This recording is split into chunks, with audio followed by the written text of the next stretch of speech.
Okay तो ये एक एक करके तो पहला सवाल आपका क्या था? कि किस तरह का किरदार आप निभा रहे हैं। तो राग देश में मैं कैप्टन प्रेम सहगल का किरदार निभा रहा हूँ। ये एक इंडियन नेशनल आर्मी के ऑफिसर थे।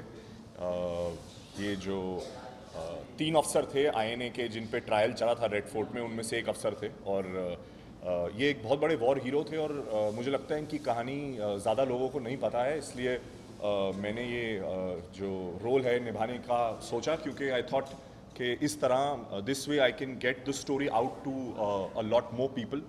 मेरी जनरेशन में ज़्यादातर लोगों को इंडियन नेशनल आर्मी और ये रेड फोर्ट ट्रायल्स के बारे में नहीं पता है, तो मुझे लगा कि एक ये सॉर्ट ऑफ मेरी ड्यूटी है कि मुझे इस फिल्म के साथ जुड़ना चाहिए और ये स्टोरी को आगे लेके जाना चाहिए। पर इस पिक्चर में कास्ट होने से पहले मुझे काफ़ी मेहनत करनी पड़ी थी। There was lot of research we had to put in. बहुत डॉक्यूमेंट्रीज देखनी पड़ी, बहुत किताबें पढ़नी पड़ी और मोस्ट ऑफ ऑल मुझे जो मेरी रेगुलर ज़िंदगी है वो उससे थोड़ा दूर हटना पड़ा, बिकॉज मैंने आज तक कभी 1940s या 1930s के बारे में ना ज़्यादा सुना था, ना ज़्यादा रिसर्च की थी, तो मैंने अपनी प्रेजेंट लाइफ को कुछ महीनों के लिए दूर रख दिया था और मैंने अपने आप को प्रेम सहगल के कैरेक्टर के लिए पूरा डेडिकेट कर दिया था। बिफोर ये फिल्म मुझे मिली, मैंने एक्चुअली इसके लिए एक ऑडिशन दिया था, बिकॉज ये पिक्चर मुझे मिली भी इतनी आसानी से नहीं थी। मुझे इसके लिए ऑडिशन देना पड़ा था और जो हमारे कास्टिंग डायरेक्टर थे मुकेश छाबड़ा, वो मुझे लेके गए, तिग्मांशु सर से मिलवाया और फिर जब उनको सब ठीक ठाक लगा तब मुझे पिक्चर मिली।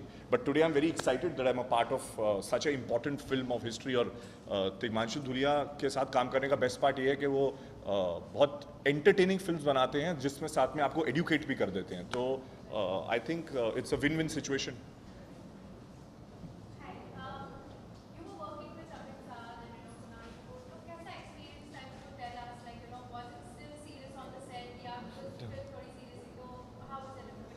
नहीं, एक्चुअली सीरियस तो हम बिल्कुल भी नहीं थे, जब तक कि जब वॉर सीन शूट कर रहे थे तब it was requirement of the character, तो हमें सीरियस होना पड़ा था। इनफैक्ट मेरा कैरेक्टर वैसे भी फिल्म में he is a very charming war hero, तो वो इतना सीरियस नहीं है, इतना इंटेंस कैरेक्टर नहीं है।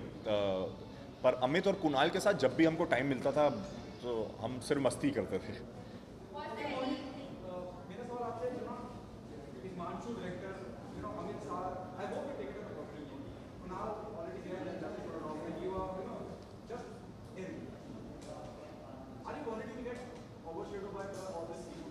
नहीं, मैं एक्चुअली पिक्चर देख चुका हूँ और मैं बहुत कॉन्फिडेंट हूँ। मैं एक्चुअली मेरी कुछ जर्नलिस्ट से कल भी बात हो रही थी एंड हर फ़ोन कॉल जो मुझे आया it started with a compliment on the dialogue trailer which they saw.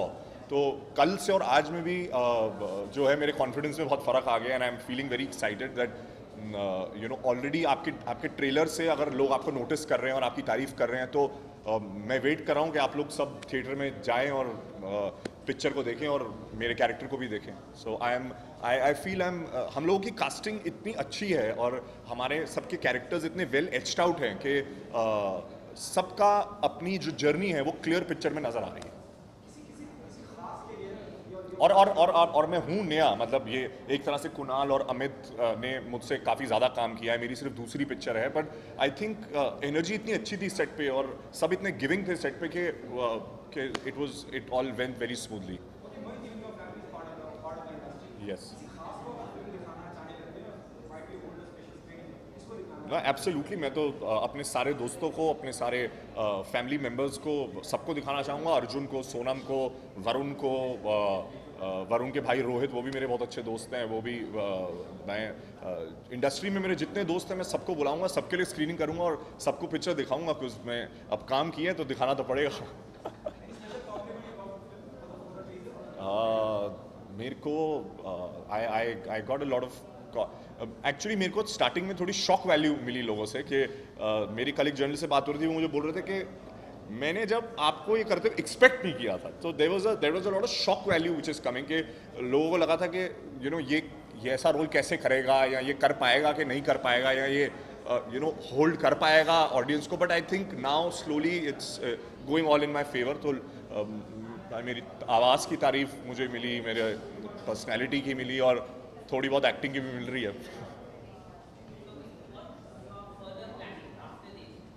Right now for 3 weeks, because I want to be true to my last 1 year of effort, so I will only dedicate the next 2 and 3 weeks to Ragdesh, and जैसी Ragdesh release होगी उसके बाद एक दूसरी journey शुरू हो जाएगी.